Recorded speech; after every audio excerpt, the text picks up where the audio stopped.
بسم اللہ الرحمن الرحیم۔ سیدنا ابو ہریرہ رضی اللہ تعالی عنہ سے روایت ہے، رسول اللہ صلی اللہ علیہ وسلم نے فرمایا، جو شخص اپنے محبوب بیٹے، بیٹی یا بیوی وغیرہ کو آگ کا حلقہ پہنانا پسند کرتا ہو تو وہ اسے سونے کا حلقہ پہنا دے،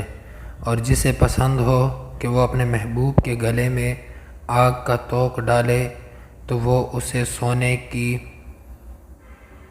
ہنسلی پہنا دے، اور جسے پسند ہو کہ وہ اپنے محبوب کو آگ کا کنگن پہنائے تو وہ اسے سونے کا کنگن پہنا دے، لیکن تم لوگ چاندی اختیار کرو اور اس سے دل بہلاؤ۔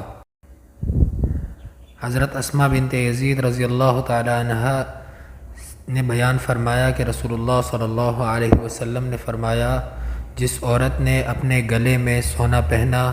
قیامت کے روز اسے اسی کی مثل آگ پہنائی جائے گی،